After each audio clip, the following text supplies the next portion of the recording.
Oi irmãos, tudo bem? Bem-vindos a mais um vídeo aqui do canal, mais um vídeo de estudo da Palavra de Deus. E hoje, continuando o assunto bíblico, nós vamos ler o Desejar de Todas as Nações, capítulo 72, em memória de mim. Lembrando aos irmãos, esse é apenas um resumo do meu resumo. Recomendo aos irmãos, vão lá no aplicativo da Bíblia, leiam o capítulo completo, ouçam o audiobook e busquem a comunhão diária com Deus por si mesmos. Busquem estudar diariamente a palavra de Deus, ler Espírito de Profecia e a Bíblia em conjunto. Então vamos lá, Desejar de Todas as Nações, capítulo 72, em memória de mim. Cristo se achava no ponto de transição entre dois sistemas e as suas duas grandes festas. Ele, o Imaculado Cordeiro de Deus, estava para se apresentar como oferta pelo pecado e queria assim levar a termo o sistema de símbolos e cerimônias que por quase 4.000 anos apontara a sua morte. Então aqui é importante para a gente se salientar, pontuar na história. Aqui nós estamos na Santa Ceia, logo após o lava-pés. Jesus sabia que aquela cerimônia que ele estava realizando ali era justamente o que iria ser feito a partir daquele momento para lembrar do sacrifício que ele tinha feito. Antes era o Cordeiro Pascal sendo sacrificado no templo e agora seria ele próprio, a cerimônia para lembrar do sacrifício que ele fez. A ordenança da ceia do Senhor foi dada para comemorar a grande libertação operada em resultado da morte de Cristo. Então aqui, a ordenança da ceia foi dada para comemorar a libertação. Muita gente fala, vamos comemorar a morte de Cristo. Errado, a gente não comemora a morte de Cristo, a gente comemora a vitória de Cristo, que ele venceu na cruz, comemora que ele nos libertou na cruz, nos libertou da escravidão no pecado, comemora o resultado, comemora a ação, não a morte em si. Cristo está ainda à mesa em que fora posta a ceia pascal. Achava-se diante dele os pães asmos usados no período da Páscoa. O vinho pascual, livre de fermento, está sobre a mesa. Estes emblemas Cristo emprega para representar o seu próprio e irrepreensível sacrifício. Os emblemas, o pão asmo e o vinho sem fermento, o suco de uva. O pão asmo, também um pão sem fermento. Ambos sem fermentos para representar o irrepreensível sacrifício de Cristo. Coisa alguma corrompida pela fermentação, símbolo do pecado e da morte, poderia representar o Cordeiro imaculado e incontaminado.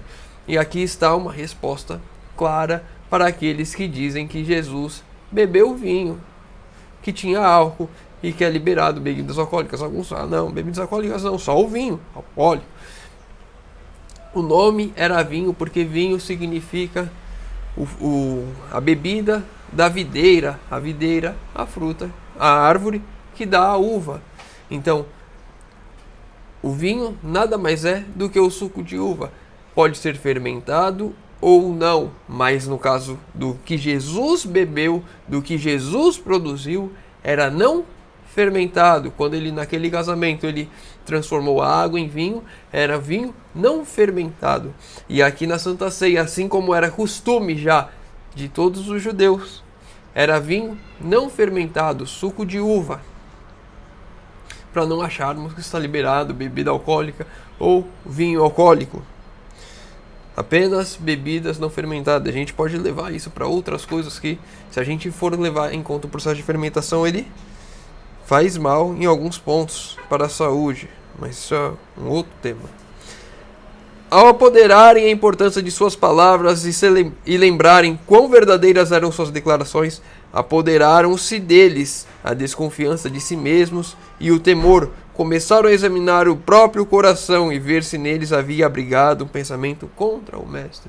Então aqui Jesus falou que ele seria traído, e agora cada um dos discípulos ficou examinando o seu próprio coração para saber o que eles tinham feito de errado. E aqui um sentimento que devemos ter na Santa Ceia, lembrarmos na Santa Ceia, de nos examinarmos para nos tornarmos irrepreensíveis, levarmos as nossas culpas, nos lavarmos com o suco de uva. lavarmos com o sangue do Cordeiro. Mas então, para fugir à investigação dos discípulos, perguntou como eles haviam feito. Porventura sou eu, Rabi? Judas perguntou para Cristo, porventura sou eu? Como todos os outros estavam se questionando e questionando a si mesmo, e Jesus respondeu solenemente, tu o disseste. Jesus respondeu apenas para Judas, tu o dissestes. Quando ele perguntou, porventura sou eu? Judas não tinha ouvido, quando seus irmãos lerem o capítulo completo, vão ver, Judas não tinha ouvido quando Jesus falou, é aquele que come na cesta comigo. Lembrando que João estava à direita de Jesus e Judas à esquerda, como a gente leu no capítulo anterior. Não sei se eu falei esse ponto, mas seu irmão leu o capítulo anterior, capítulo 71, viu que João estava à direita e Judas à esquerda. Também representando aqueles dois grupos, as direitos, que são os benditos de meu Pai, e a esquerda, o que deve se apartar. Então, Jesus, ele não acusou Judas em nenhum momento, ele falou, eu vou ser traído. E quando Judas faz aquela pergunta, Jesus disse, você que disse. Ele não acusa. E aqui um ponto importante para mim e para você, não julgarmos, não condenarmos, não imputarmos culpa às pessoas. Mesmo Jesus, o Filho de Deus, não fez assim quando ele esteve aqui, porque eu e você, falhos e pecadores, iremos querer ficar julgando as pessoas. Diferente de repreensão, diferente de admoestação. Julgar é diferente. Já conversamos sobre isso em outros vídeos.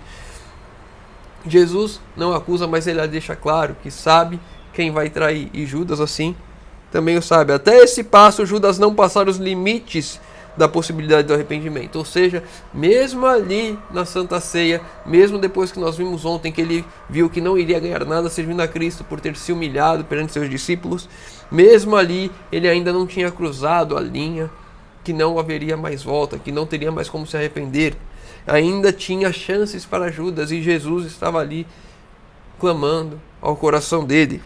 Mas quando saiu da presença de seu Senhor e os seus condiscípulos, foram tomada a decisão final. Ultrapassara os limites termos. Então, quando Judas se afasta de Jesus, então ali ele rompe a barreira, ele endurece o seu coração ao ponto de não retorno. O pecado contra o Espírito Santo, o pecado que eu endureço o meu coração e eu não escuto mais a voz de Deus falando a mim. E aqui uma lição para nós, quando nos afastarmos de Jesus, se nos afastarmos de Jesus, podemos cair nesse ponto que Judas caiu, de endurecer o nosso coração ao ponto de não haver mais retorno. Quanto mais próximos a Cristo nós estamos, mais fácil é se nos apartarmos, endurecer o nosso coração a esse ponto. Devo deixar de buscar Jesus? Em momento nenhum. Devo continuar buscando constantemente, crescendo de glória em glória, cada dia mais. Devo ter minha comunhão com Cristo.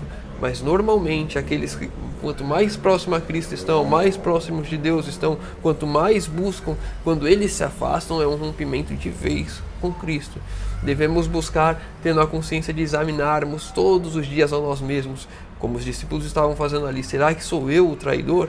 Será que eu vou trair? Nunca confiar em nós mesmos, achando que eu e você nunca iremos nos afastar. Mas eu busco a Deus todos os dias, nunca vou me afastar. Eu busco a Deus, eu clamo a Deus, eu trabalho para Deus, eu entrego minha vida a Deus. E confiar no próprio eu. Essa confiança em si mesmo pode ser a ruína, a minha e a sua. Admirável fora a longanimidade de Jesus no trato para com essa alma tentada. Coisa alguma que pudesse salvar Judas deixara de ser feita. Jesus fez tudo o que podia para salvar a Judas. Depois de ele haver por 2 vezes tratado de entregar seu Senhor, deu-lhe ainda a Jesus oportunidade de arrependimento. Ele já tinha tido aqueles 2 encontros com os sacerdotes e ainda assim Jesus ainda dava oportunidade para ele se arrepender. Lendo o secreto intento do coração do traidor, Cristo lhe deu a última final prova de sua divindade. Isto foi para o falso discípulo a última chamada ao arrependimento. Não se poupou nenhum apelo que o coração divino humano de Cristo pudesse fazer. As ondas de misericórdia repelidas pelo obstinado orgulho volviam em mais poderoso volume de subjugante amor. Mas se bem que, surpreendido e alarmado ante a descoberta de sua culpa, Judas apenas se tornou mais determinado. Quando Judas percebeu que Jesus já sabia que ele tinha traído, ele, em vez de se arrepender, ele se tornou mais obstinado em realmente fazer aquilo, em realmente entregar Jesus aos sacerdotes. No último apelo ao coração, para que ele se arrependesse, ao invés de se arrepender, ele tornou mais forte o seu desejo de se revolta, de trair a Cristo. E foi lá e assim o fez. Ele saiu antes da Santa Ceia, ele saiu antes do momento final. Houvesse Jesus permanecido em silêncio perante a ignorância que lhe havia de sobrevir, em aparente ignorância do que havia de sobrevir, ou seja, se Jesus não falasse aquilo que ele sabia sobre o traidor, os discípulos teriam podido pensar que seu mestre não possuía divina previsão. Jesus não precisava falar aquilo, expor que haveria de ser traído. Não precisava deixar claro para Judas que ele sabia que Judas seria o traidor. Mas ele assim o fez. Não teria surpreendido, ficaria entregue às mãos da turba assassina. 1 ano antes, Jesus dissera aos seus discípulos que ele escolhera 12 e que um era diabo. Agora as palavras de Judas, mostrando que sua traição era plenamente conhecida por seu mestre, fortalecia a fé dos verdadeiros seguidores de Cristo durante a sua humilhação. Ou seja, Jesus fez aquilo também para fortalecer a fé dos apóstolos, para que eles pudessem ter a certeza de que Deus está no controle de tudo, de que Deus sabe de tudo. E o Salvador ainda tinha outro intuito: não privara de seu ministério aquele que sabia ser um traidor. Ou seja, não é eu e você que devemos fazer a acepção de pessoas. Essa pessoa aqui não pode vir para a igreja porque roubou, porque matou, porque isso, porque aquilo. Não devemos afastar ninguém de Cristo. Cristo atraiu a si mesmo e deixou andar consigo até o traidor. O joio e o trigo devem crescer juntos. Os discípulos não haviam entendido suas palavras quando disseram nos lava-pés: vós estáis limpos, mas não todos. Nem mesmo quando a mesa declarara: o que come o pão comigo levantou contra mim o seu calcanhar. Mais tarde, porém, quando o sentido disso ficasse claro, eles teriam um motivo para considerar a paciência e misericórdia de Deus para com o que mais gravemente pecara. Deus é paciente e misericordioso com todas as faltas. Não importa a sua falta, Deus é paciente e misericordioso e Ele quer me perdoar e te perdoar. Não importa o pecado a qual cometemos, Ele quer nos dar o perdão e Ele apela ao nosso coração para que nos arrependemos, para que aceitemos o perdão que Ele quer nos dar. E aí cabe a mim e a você a escolha de aceitar o perdão e sermos perdoados e mudarmos de vida, ou rejeitarmos, assim como Judas fez. Mas não importa o que você fez, até mesmo o traidor teve ali, durante todo o ministério de Cristo, paciência e misericórdia, apelos ao coração para o arrependimento, até o último instante. E mesmo assim, ele não se arrependeu. Que eu e você não sigamos esse mesmo exemplo, que eu e você nos arrependemos dos nossos pecados, nos entreguemos a Cristo e aceitemos a salvação que é nos dada gratuitamente.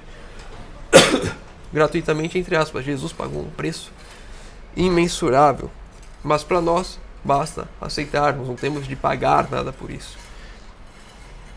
Se bem que Jesus conhecesse Judas desde o princípio, lavou-lhe os pés, e o traidor teve o privilégio de unir-se com Cristo na participação do sacramento. Um longâmino Salvador empregou todo incentivo para o pecador o receber, arrepender-se e ser purificado da contaminação do pecado. Este exemplo nos é dado a nós. Quando supomos que alguém está em erro e pecado, não nos devemos apartar dele. Não é porque uma pessoa está em erro e em pecado que devemos nos apartar dessa pessoa. Não devemos excluir essa pessoa, não devemos humilhar a pessoa, não devemos tratar diferente alguém que errou, alguém que pecou. Não devemos tratar as pessoas de modo diferente, porque elas pecaram, e não importa o pecado que elas cometeram, devemos tratar todos de maneira igual. Não devemos por nenhuma diferença, separação, deixá-los presos da tentação ou empurrá-lo para o terreno de Satanás. Quando nós fazemos isso, nos afastamos da pessoa. Quando nós vemos, aquele pecador, aquela pessoa adúltera, eu não vou ter contato com uma pessoa adúltera. Não quero que um homem adúltero, não vou querer que meu esposo tenha contato com um homem adúltero. Estou empurrando cada vez mais aquela pessoa para o terreno de Satanás e vice-versa. Não importa o pecado da pessoa, eu não posso excluí-la, não posso rejeitá-la, não posso eu querer julgar que aquela pessoa não tem salvação. Quanto mais eu excluo, quanto mais eu afasto, mais eu coloco a pessoa no terreno da tentação e nos terrenos de Satanás. Esse não é o método de Cristo, foi porque os discípulos estavam em erro e falta que ele lhes lavou os pés. E todos, com exceção de um dos 12, foram assim levados ao arrependimento. Todos ali estavam com ressentimento, com rixas, querendo um ser melhor do que o outro. Jesus lavou os pés de todos. 11 aceitaram o arrependimento, 11 se arrependeram, 11 entenderam a mensagem e se voltaram para Cristo. E um seguiu o seu caminho de traição. O exemplo de Cristo proíbe a exclusão da ceia do Senhor. Verdade é que o pecado aberto exclui o culpado. Isso ensina plenamente o Espírito Santo. Além disso, porém, ninguém deve julgar.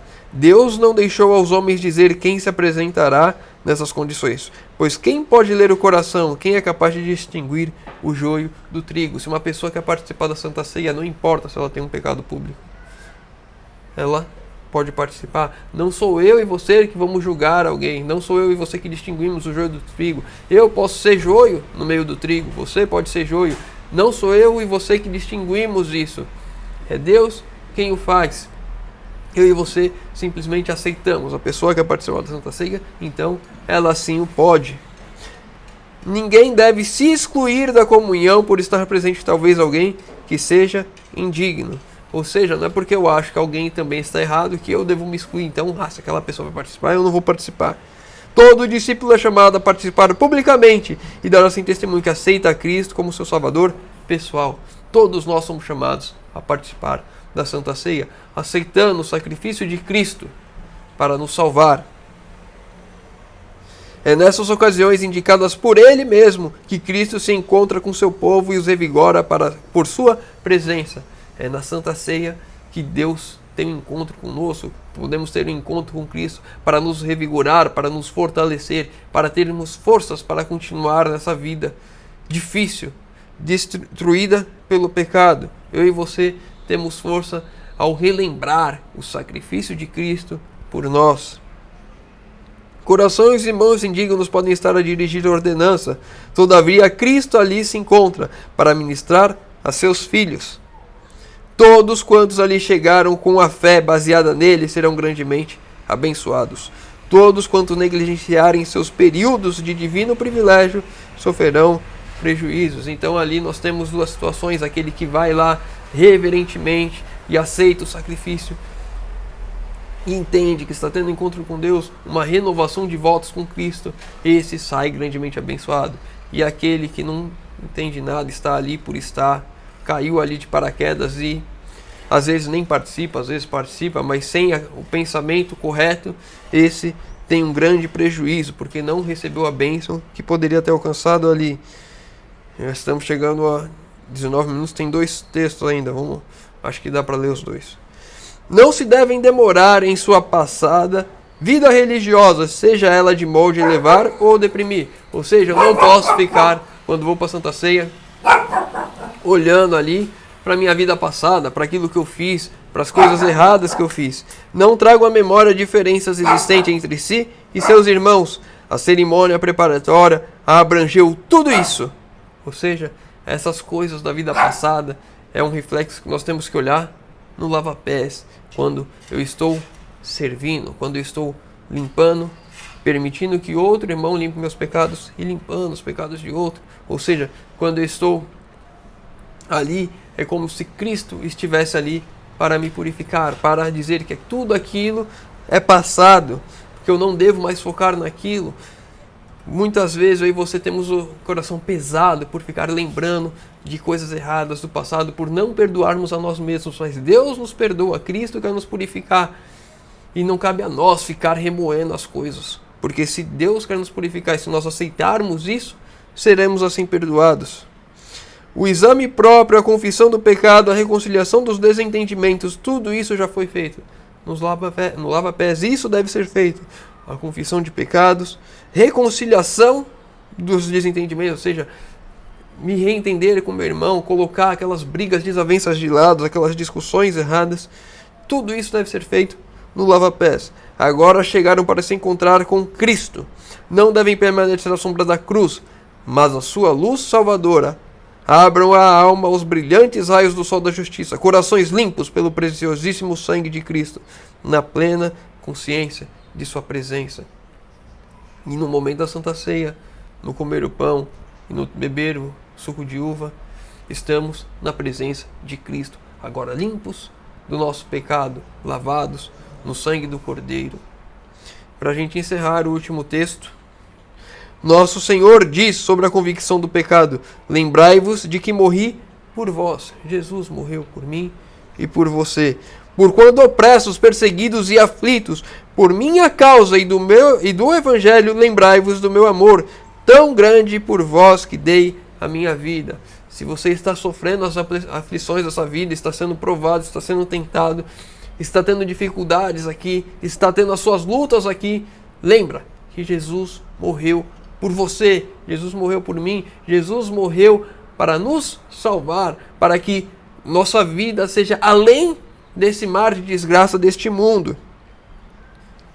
Quando vossos deveres vos parecerem duros e severos e demasiados pesados os vossos encargos, lembrai-vos de que por amor de vós suportei a cruz, desprezando a vergonha.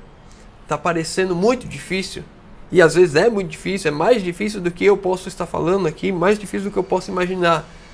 Mas o que Cristo passou foi muito mais difícil. E Ele fez isso para que nós pudéssemos ter esperança além das dificuldades aqui. Além dessa vida. Não é esse mundo que Jesus morreu por nós, por esse mundo, por essa vida. É por muito mais que isso. É por algo além. É pela eternidade. Quando o vosso coração recua ante a dolorosa prova, lembrai-vos de que o vosso Redentor vive para interceder por vós. Às vezes está tão difícil que eu e você temos o pensamento de recuar, de nos afastar, de tentar mudar, de tentar outra forma, de tentar abandonar tudo. Às vezes está difícil porque queremos fazer aquilo que é certo e temos justamente esses pensamentos de abandonar aquilo que é certo para ficar mais fácil, nos moldarmos ao mundo. Lembrai-vos, eu e você devemos nos lembrar que Cristo está intercedendo por nós. Estaria muito pior se Cristo não estivesse intercedendo por nós. Se você acha que está pesado, imagina tudo isso sem Cristo. Imagina o que seria viver só isso. Só isso aqui. Imagina a perda que você teve, um familiar agora, nessa pandemia, ou antes, as perdas que você já teve nessa vida, as dificuldades, as lutas aqui. Imagina tudo isso se resumindo só a isso. Por mais que você tenha muito dinheiro, isso daqui não compra felicidade. Essa semana, ou foi semana passada, tem um empresário muito rico aqui no Brasil, Abílio Diniz, perdeu o filho dele. Ele já tem os seus 70, 80 anos e o filho tinha 58. Perdeu o filho. Mesmo que você ache que a pessoa rica não tem dificuldade, tem sim, tem suas provas. Se as pessoas, por mais que não tenham as dificuldades que eu e você passamos, as lutas que eu e você passamos, a vida é muito frágil. E sem Deus, sem ter a esperança no futuro, no porvir, estamos fadados à destruição. Uma pessoa que perde alguém aqui, que só tem isso, acabou a vida dela. Eu e você devemos ter os olhos lá na frente, os olhos em Cristo. Ele morreu por nós. Quando estivermos na Santa Ceia, é para lembrarmos que Ele, por amor de nós, veio aqui, sofreu nessa terra, passou um fardo que eu e você não poderíamos suportar, se entregou por mim e por você, para que tenhamos a vida eterna.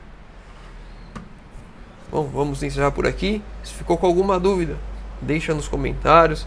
Se o irmão leu o capítulo completo, tem algum outro ponto que queira trazer aqui, como eu falei, é o resumo do meu resumo, então tem muita coisa que eu não trouxe. Se ficou com alguma dúvida ou quer acrescentar outro ponto para a gente crescer e estudar junto, deixa nos comentários.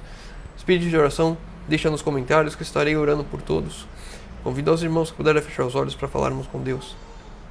Senhor Deus, Pai amado, obrigado, Senhor, porque mais uma vez temos a oportunidade de abrir a Tua Palavra e de estudar. Pai querido, e te pedimos que, Senhor, por favor, venha a trabalhar em nossas vidas, Senhor.